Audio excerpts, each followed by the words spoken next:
これから、日本とプラハをつないでのライブインタビューを始めたいと思います。プラハは今、16時です。6月11日ですね。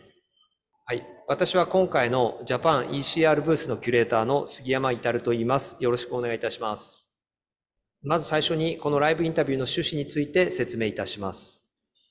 今回の PQ2023 の全体のコンセプトはレアビジョンです。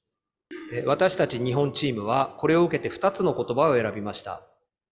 一つはマレという漢字です。このマレという漢字には意味が2つあります。一つはまさにレアということ。で、もう一つは希望の木、望みということです。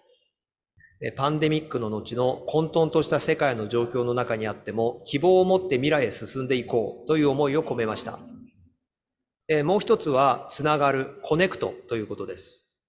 パンデミックにより私たちは分断されました。これほど様々な距離、ディスタンスというものを意識した時もありません。しかし、今までとは違うつながり方、例えばウェブ上でリモートでつながるという手段も同時に手に入れました。距離と時間、言葉や文化など様々な分断を超えて新たにつながり直す方法を探したいと考え、このライブインタビューを企画しました。古典芸能から現代劇、さらにはアニメや漫画を原作としたミュージカル、2.5次元ミュージカルなどのエンターテインメント、様々なジャンルの舞台芸術が共存しているのも日本の特徴です。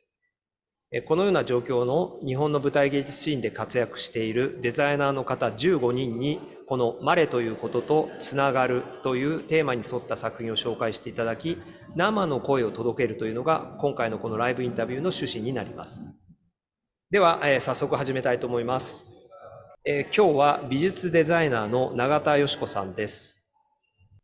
近年数々の賞を受賞されていて、とても評価の高い作品をいくつも手掛けております。はい。じゃあ、永田さん、本日よろしくお願いいたします。よろしくお願いします。今、日本、そちら東京ですか？はい、そうです。時間は何時でしょうか？ What's time? 夜の11時5分ですね。すいません、夜遅くに。じゃあ早速なんですけど、今回のまず永田さんの自己紹介から簡単にお願いいたしたいと思います。舞台美術家の永田佳子です。2歳と4歳の男の子を育てる2児の母でもあります。今寝かしつけたばかりで、私もちょっと頭がぼーっとしていますが、楽しく、進みたいと思います。はい。じゃあ早速、もう本当すみません。大変な状況ですが、この稀な状況の中、ぜひ今回のテーマですね、に沿ってこの作品を出していただいたことについてプレゼンテーションをお願いしたいと思います。私が今回、そちらに選ばせていただいたのは、生き残った子どもたちへ戦争6編という作品です。この、動画とかにも、まとめてあったかと思うんですけど、昨年の2022年の8月の約3週間、東京のシアターイーストとウエストという2つの劇場を貸し切って6つの作品を連続上演しました。で、カンパニーの名前は劇団チョコレートケーキというカンパニーです。劇団員が6名かなるちっちゃい劇団なんですけれども、大きなカンパニーと比べて予算も非常に限られてますし、またコロナ禍というリスクを抱えながらも、私たちがその連続上映に踏み切った目的が、私たちの今の立場、位置ですね、を確認し、これからの時代につなげていくためというのが目的でした。で、この次世代につなげていくっていうことが、今回の、日本ブースの PQ の、テーマに非常に共鳴するなと思って、この作品を選びました。いまだ戦争の絶えない、時代ですけども、その時代に、過去に起こった戦争を、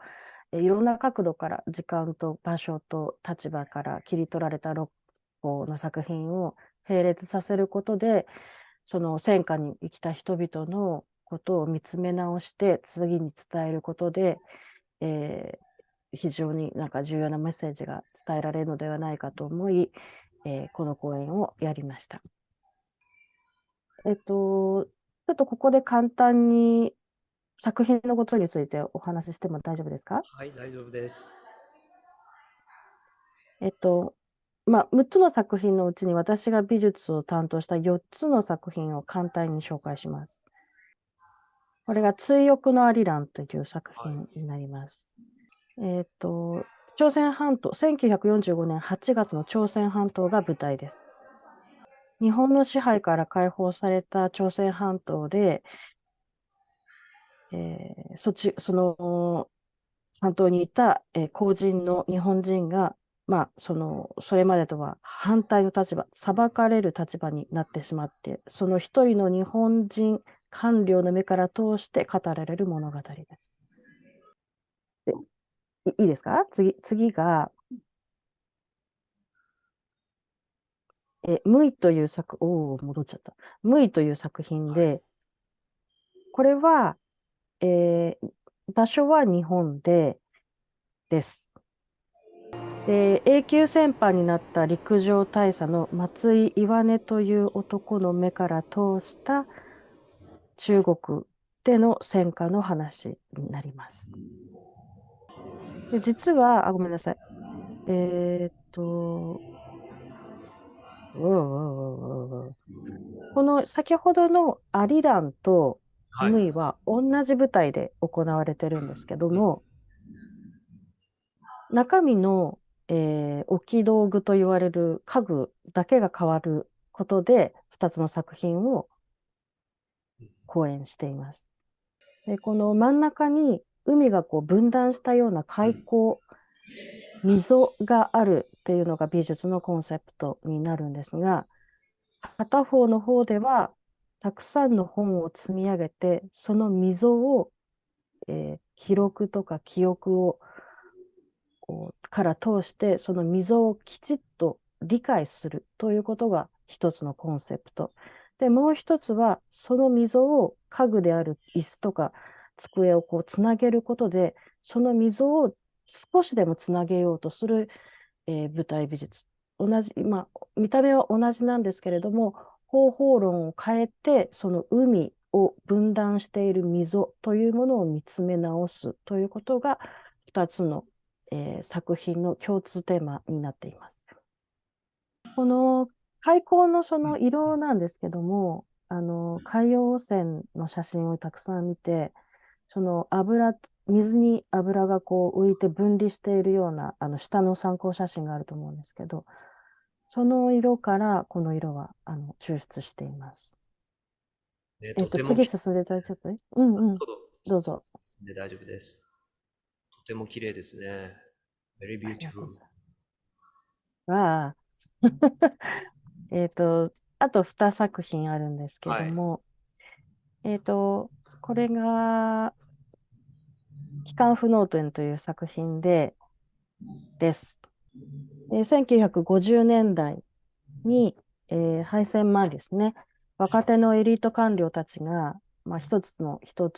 居酒屋に集まって、久々に顔を見合わせてお酒を交わすという和やかなシーンから始まるんですけれども、お酒が進むにつれて、自分たちにあの時何ができたのかっていう、もう少しこう客観的な話になっていって、最終的にはちょっと帰還区法廷、南部仏印新中の話になるんですけど、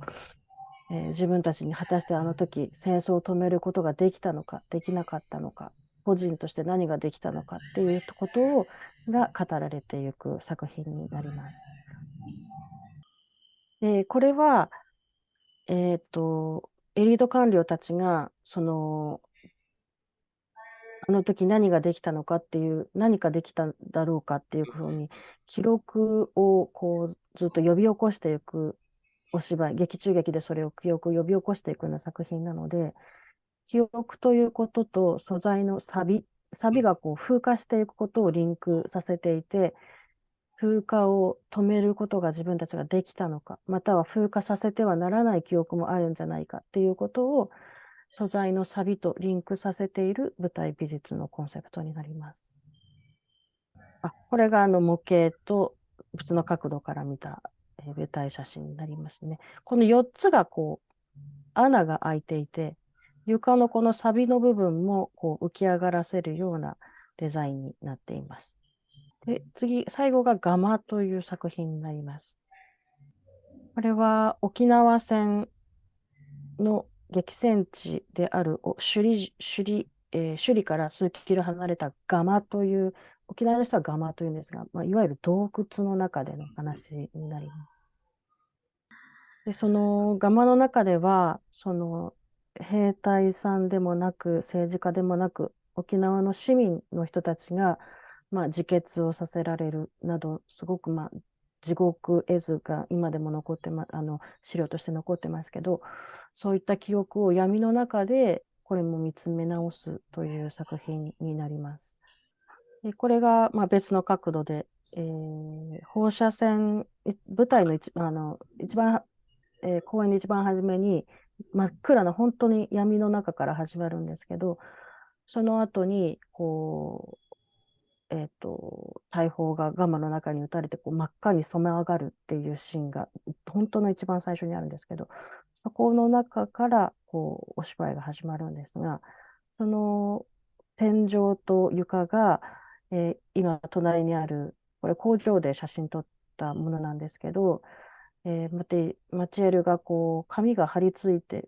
が張り付いたようなテクスチャーになっていたりとか、あと縦と横にこう赤から黒にかけてこう横縦って色を何度も色を重ねて濃淡をつけてるんですけど、これは沖縄織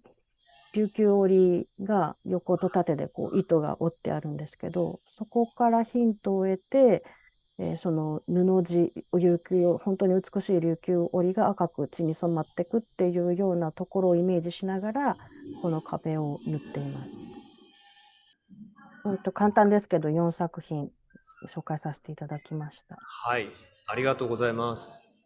Thank you very much. はい、このね、今のこのガマのこのテクスチャーのその背後にあるコンセプトを聞くと、もうすごい深みを持って見えてきますね。ね、もうちょっとそちらも夜遅くの時間になって、さっきね、猫がちょっと歩いてて。いつもズームやると邪魔してくれるんです。で、本当この作品は、昨年度になりますけれども、はい、日本の有名な読売演劇大賞という演劇界では非常に有名な賞の大賞も取られて、で中田さんも舞台セットで受賞されて、非常に話題になった作品です。もう本当にその年のすごく重要な作品のコンセプトから非常に丁寧に解説していただき、本当にありがとうございます。じゃあ、これで、日本とプラハをつないでの、今日が本当に最後だったんですけど、15人目の永田芳子さんの、ライブインタビューを終わりにしたいと思います。ありがとうございます。はい。ありがとうございました。Thank you very much. 気をつけて帰ってきてください。さようなら。Thank you.